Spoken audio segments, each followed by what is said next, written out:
Hello and welcome to our weekly wisdom. I am Tammy Jaffe, your host, helping you go from employee to entrepreneur without all the headaches. And I have a very special guest in store for you today that I am very excited to bring to you, as he is going to share a whole nother angle about going from employee to entrepreneur. And we are going to be talking about eliminating the fear of losing a job. Malcolm Evans is with me today. Welcome, Malcolm. So glad to have you here. Good morning, Tammy, and thank you so much for the gracious invitation. I've been looking forward to this. Yes, absolutely. Well, let me tell you a little bit about Malcolm before we get started. He has originally from the UK and began his working career in engineering.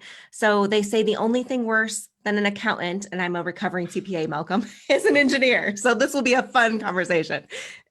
So he says he went into sales because he was told it was the fastest way to a new car. He was sold into Right. sales himself. And he now resides in Atlanta, Georgia, having crossed the Atlantic 3 times with 3 different companies and no stranger to company politics or corporate games. He now chooses to help others navigate their transition when they are facing downsizing. And I know this year so many people have been facing that. And so I really wanted to bring Malcolm on to help those of you who are going through that this year. You've been a victim of the downsizing. You've lost your job for one reason or another. I mean, many of you I know have lost because of COVID or, gone on furlough, and you're trying to figure out how you get there. So tell us a little bit, Malcolm, about how you got into working with people and helping them through this transition. Well, again, and thank you so much for the opportunity to to share what I do. Yeah, there's such a pent up need out there, and um, I started my week yesterday going on to, I'm not sure what it was, some social media for the local neighborhood, and there was a cry for help from somebody that sounded like he had a good job, but he'd just been downsized. And he said, help, my mortgage payment is going to be late. I'm going to miss my car payment this month. I need anything quickly. And I thought, well, how many other people have been waking up on a Monday morning seeing similar? And I came to the US in 2001, and big excitement. Always wanted to come to America. Grew up with 2 heroes, John Wayne and my dad, and they both instilled in me: be what you want to be, express yourself, try lots of things, and find the things that excite you, and go west, young man. Well, I'm awful at geography, so I was married at the age of 24 to my high school sweetheart, and we went south. We went to Africa, and we just loved it there. Now, over the years, I've probably I say there's I'm not probably the best interviewer, and I'm probably not the best employee anything more. I've found that I'm good at these things or whatever, but the dynamics of working for a company nowadays are completely um, leaning towards the company. It's a contractual obligation. If I'm a company, I've got some um, a function I want performed. I want to buy some hours off somebody to do that. It's an exchange for hours for dollars. And I saw that my engineering part of it was I came out of automation in factories, in breweries and things, packaging machines, robots, and so on. And when I went into sales, I was still in that, but I was then selling those automation systems and applying them and so on for big companies, pretty much to streamline things, make them more efficient, but reduce headcount, either by attrition or just performance improvements were needed. And I always believed that this would eventually spill over into the the world outside of factories.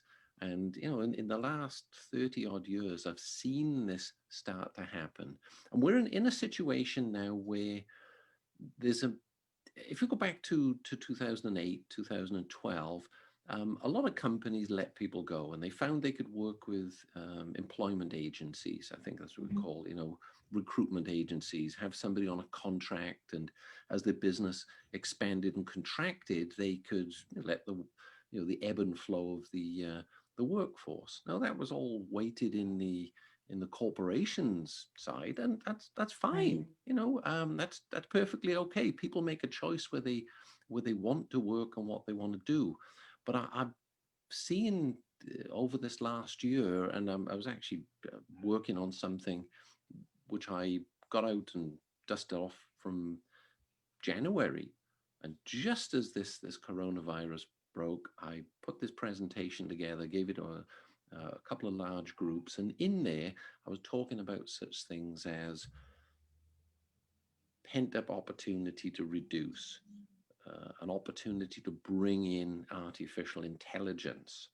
McDonald's have perfected the complete drive-through. You don't need a person there. Hmm.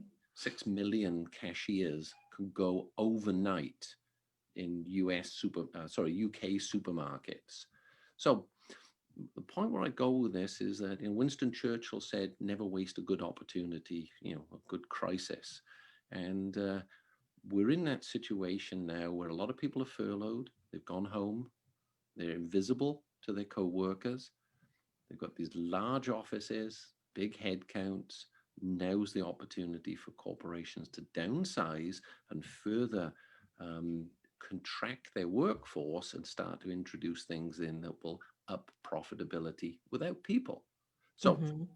that's what drives me. And how I got it into all of this is a pragmatic approach to what is happening. My parents always told me, be a chess player, look ahead, you know, and don't let the world treat you as a passenger. You need to be a driver.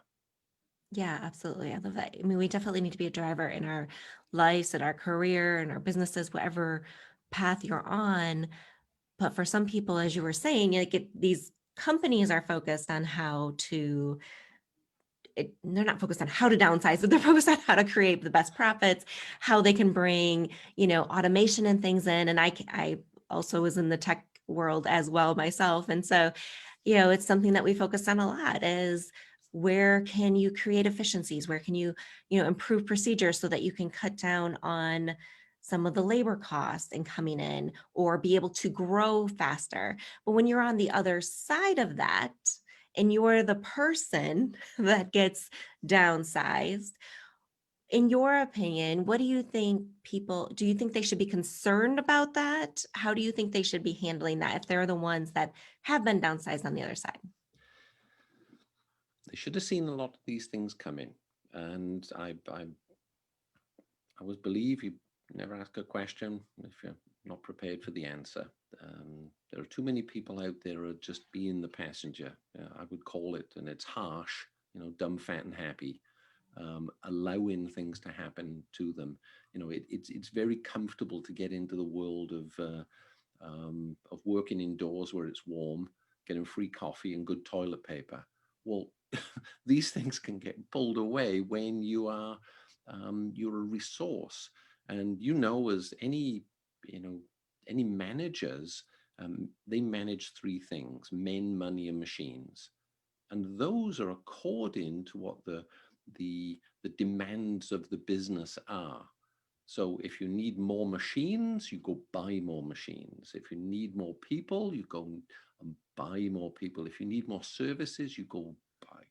So then, when we see downturns, it's only sort of logical that things are going to contract, and people need to prepare themselves for these now, because we are just getting into territory that no one has seen in the last 60 years. Hmm. And there's a whole generation that have missed the mental preparedness for that.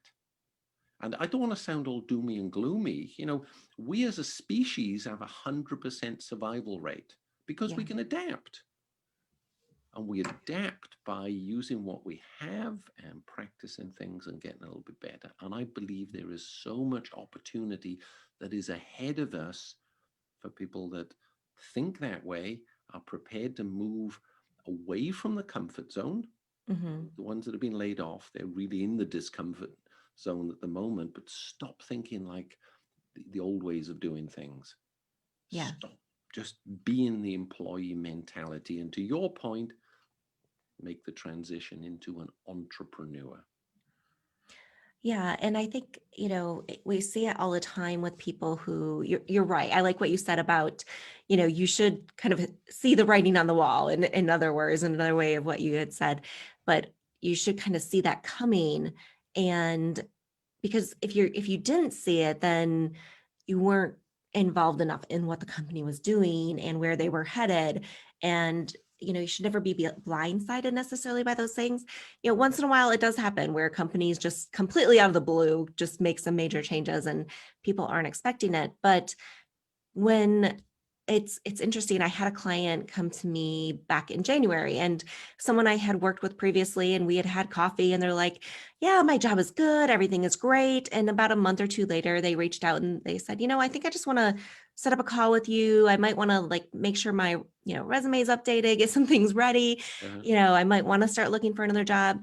And he scheduled the call, and a day prior to our meeting he sent me a text and said, I was just laid off today. I need a few more days before I talk to you, because he was so angry about everything. And when we did finally sit down and meet, which was just a few days later, I said, you set up this meeting for a reason. You had it in your mind, you wanted to do something else. So do you think that was part of playing into what happened to you? And I think that happens so many times with people is we have these, we keep the people who keep saying, I want to start a business, I want to do something different, I want to make a change, I hate my boss, I don't like this, I don't like that. But yet when it comes down to the fact that they actually get laid off or they're downsized or they're furloughed, and then they get mad and they get angry about it, even though they're the same ones that were saying they wanted a change and they wanted something different. And so part of it is the quicker you can get over that anger and that frustration that you're feeling, the quicker you can move to entrepreneurship or another job or whatever is right for you, because it is different for each person. And depending on some of your circumstances can make a difference. But I know that this is, something we've both seen and are passionate about and seeing people be able to make that shift. yeah, and you mentioned something, the writing being on the wall. There are bellwethers. There's things you can watch out. Seasons Mhm. change, okay? And there's one thing you don't know about me. I'm big on toilet graffiti. Anywhere in the world, if I read this stuff, and I even ended up at an airport in the wrong toilet. I ended up in the women's or wherever I came up, got off a flight, wasn't paying attention, and there was Yeah. graffiti there, and I had to read it. And on one thing that I used to joke about with people my colleagues, I said, just because you're not paranoid doesn't mean there's not somebody out to get you. And what I meant then, it was tend to be funny or a little bit cynical or whatever, but it's don't sit still, Hmm. because there are things that are working around you, and everyone exists in their own sort of center of the universe, and they believe other things move around them in orbit. Well, in reality, that's not it. And if we go to work for a really large company or a small company, we are in its orbit, and we can Hmm. be taken out when, for whatever reason, yeah, because and I believe, getting back to first principles, businesses are entities. They have a separate identity, just like a person. So Hmm. with that, they have needs, wants, behaviors. They eat, they drink, they do all these sorts of things, and they grow and they shrink. So you know the thinking has got to change, and where people are taught in college, we're taught in school. These are industrial age thinkings. Job for life. Will you go off and learn how to perform a function, become an Mhm. employee. And we're going back now to a couple of hundred years ago where our ancestors used to think this way. And I call them ancestors, it's like recent times or wherever. But think of what, and this is an exercise that I go through with people and say, look, think of what your great, great, great grandparents did. If you know anything about them, they may have put shoes on horses. They may have been the local baker. They may have been an ironmonger. They may have done something, or they might have worked on a farm or wherever, but they adapted to what was around them. And maybe they could turn their hand to a whole bunch of different things.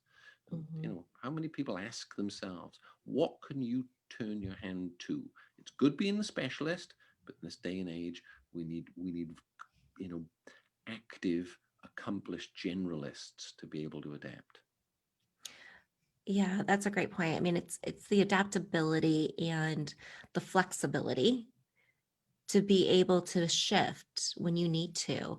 And so I know you specialize a lot with helping people kind of in their 50s and 60s that are going through this.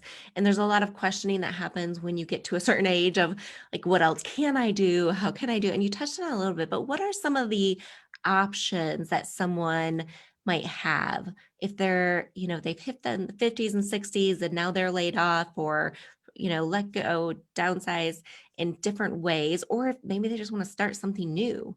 Yeah. What are some of those options?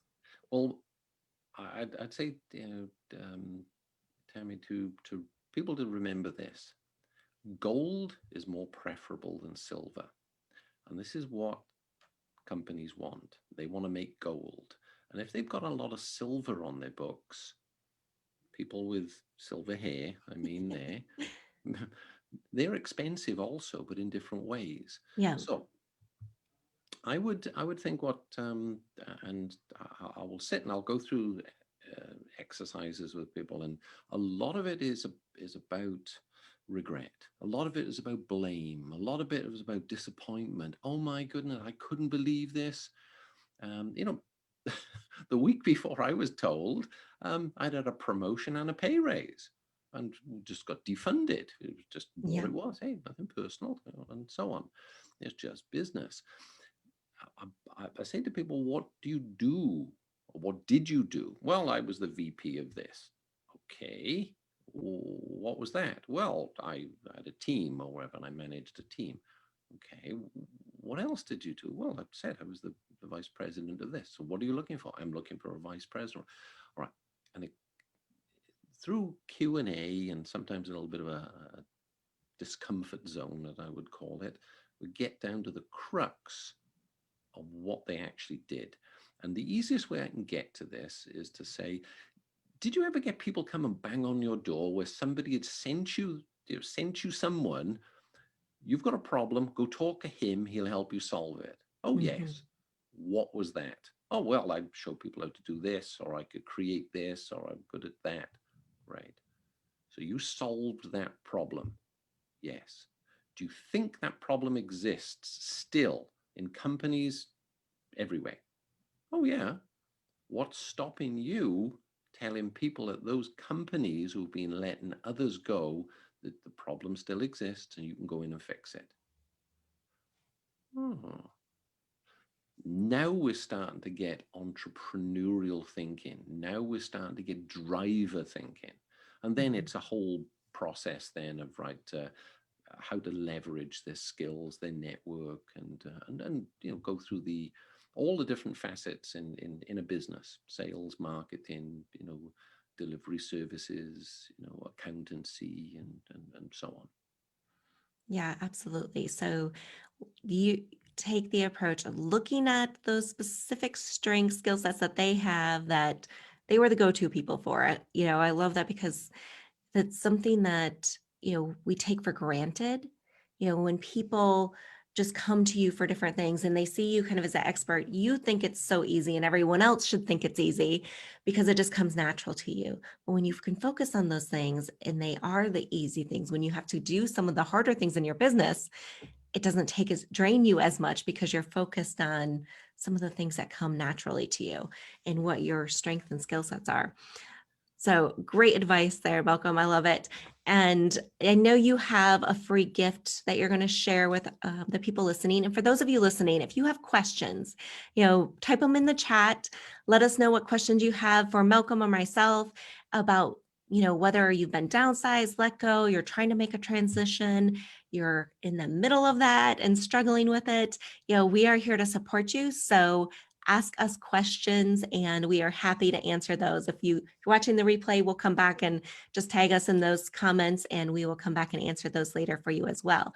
But Malcolm, share with the group here what you have as a special gift for them today. Okay, well, I believe that maybe Nike came out with it, said no pain, no gain, no pain, or whatever it was.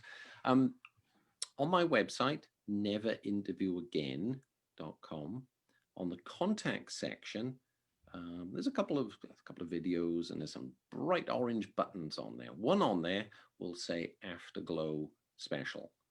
If somebody clicks there, it will begin a process of automation and send me an email, and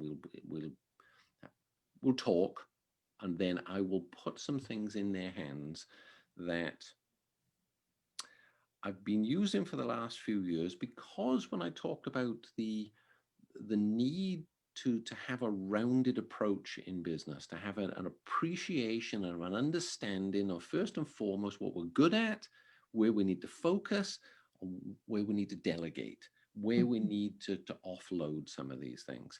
So this is a learning system that I use, and there's dozens and dozens of courses in there, but I've compiled a curriculum designed for entrepreneurs. And I think there's like 50 different elements in there. Now, this is good up until February.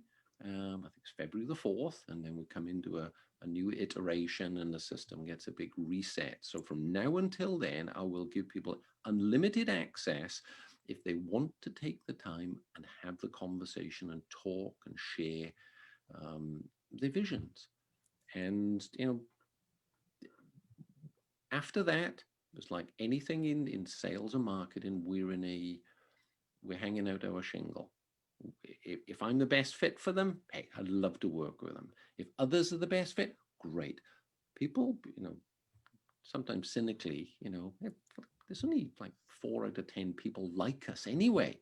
This is why we have this this good survival rate. We know where to choose, but we've got to let our instincts guide us.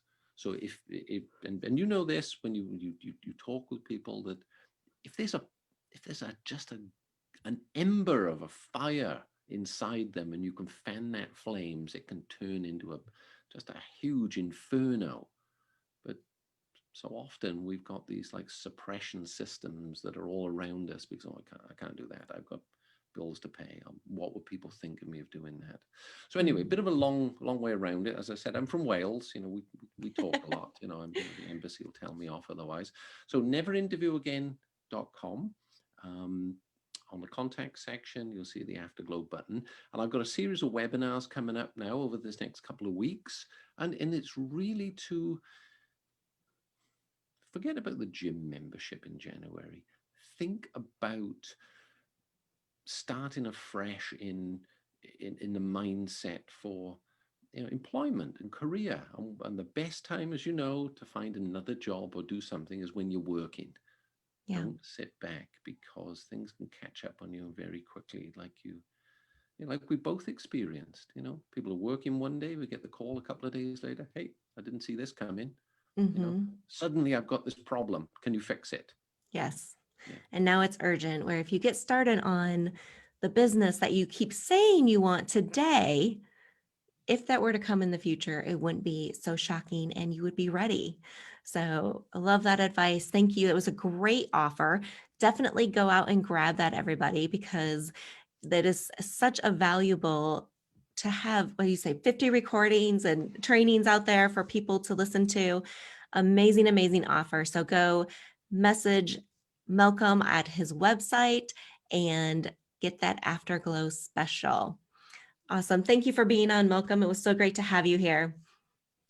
Likewise, and I really, again, I do appreciate, from our conversations, we're so much on the same frequency where if people take action, they will be absolutely surprised with what the results can be. And the only person that believes in you is you. All right. For everybody else, you are just you're a number on the payroll. Okay. It's cynical, it's harsh, but hey, guess what? It's cold out there. Yeah, it's reality sometimes. And, people, I've seen it many times, my boss at my last job was let go and I was given his job. And Mm. then I left 4 months later. And so, Yeah. he had been there 30 years. It was a big wake up call for me to realize that, he was just a number. And so was I. And at some point, my number was going to be up. So, think about where you're at, what you need to do to protect yourself. And I will also share with you all my corporate cash jumpstart kit in the comments below, which is a guide to help you go from employee to entrepreneur without all the headaches. So you can get your free download of that as well to give you some of the quick steps to get started in going from that journey from employee to entrepreneur. So, a couple great resources for all of you that are thinking about making this transition, or those of you who have been downsized or trying to figure out what to do next. Make sure you talk to Malcolm, have that conversation with him, and get that Afterglow special. And we will see you guys next week on our weekly wisdom. Yeah. And again, thank you so much. I've thoroughly enjoyed this and look forward to catching up again. Yes, thank you.